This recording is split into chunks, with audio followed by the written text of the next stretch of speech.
Sabe aquela sensação de que existe uma batalha acontecendo aí dentro? Pois é. Hoje a gente vai mergulhar numa forma de entender essa luta interna usando uma alegoria bem antiga. A ideia central aqui é a seguinte: e se Deus e o diabo não fossem forças externas, mas sim metáforas para as escolhas que a gente faz o tempo todo? Escolhas que, no fim das contas, moldam a nossa realidade. É isso. Essa frase resume tudo. É uma ideia poderosa, né? Um convite para a gente parar de olhar para fora e começar a olhar para dentro, para entender a origem das nossas ações e, claro, dos nossos resultados. Olha, é super importante deixar uma coisa clara desde o início. O papo aqui não é sobre religião, tá? A proposta é usar esses símbolos, que são muito fortes, para a gente entender melhor uma batalha que todo mundo trava, todos os dias, aquele conflito entre o medo e a coragem. E o que isso quer dizer na prática? Que, segundo essa linha de pensamento, o nosso estado interno, a forma como a gente se sente, está diretamente ligado à qualidade da nossa vida, aqui e agora. Não é sobre uma recompensa ou um castigo lá no futuro. É sobre o resultado imediato das nossas escolhas, de cada pequena decisão. Então, vamos explorar o primeiro desses dois caminhos. Pensa naquele caminho que o nosso instinto grita para a gente seguir. O caminho de evitar a dor, de fugir da dificuldade e do confronto a qualquer custo. É esse aí. Nessa história toda, o diabo é simplesmente a metáfora para aquela vozinha interna do medo. Aquela parte da gente que só quer se preservar, que busca segurança, mas que muitas vezes acaba impedindo o nosso próprio crescimento.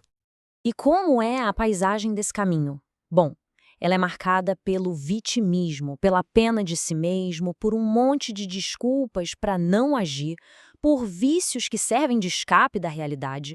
No fundo, é uma busca sem fim por conforto, uma busca que nos cega para os desafios que a gente precisa enfrentar para evoluir.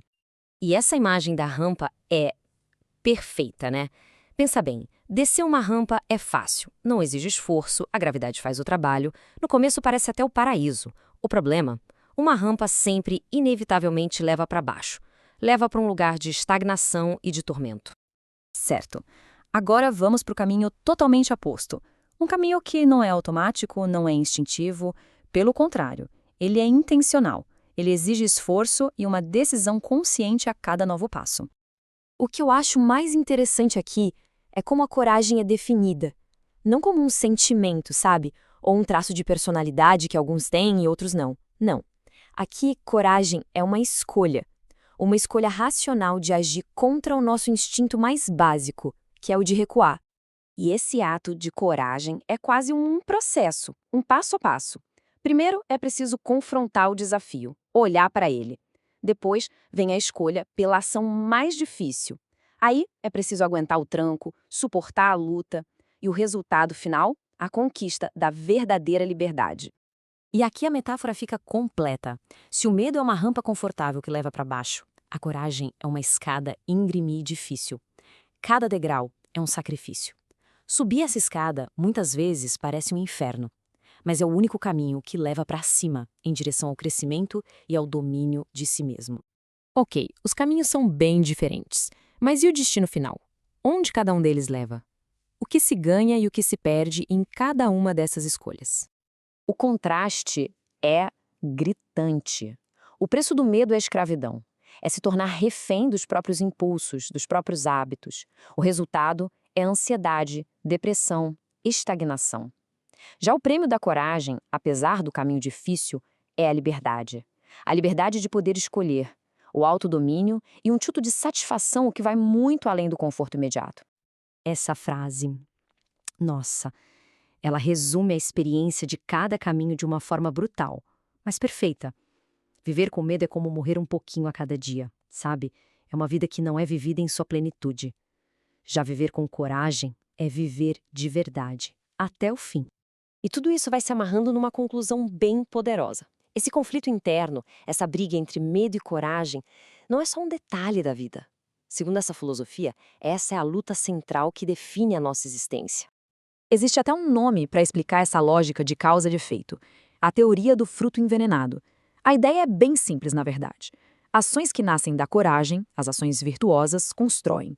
Já as ações que nascem do medo, as viciosas, corrompem e destroem. Ou seja, a origem da ação sempre determina a qualidade do fruto.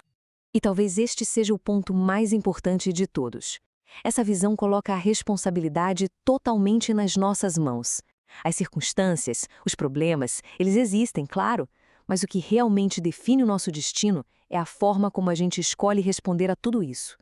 Então, para a gente fechar todo esse raciocínio, é fundamental lembrar de uma coisa. A mensagem aqui não é sobre se tornar alguém sem medo. Isso não existe. O medo é um instinto, ele sempre vai estar por perto.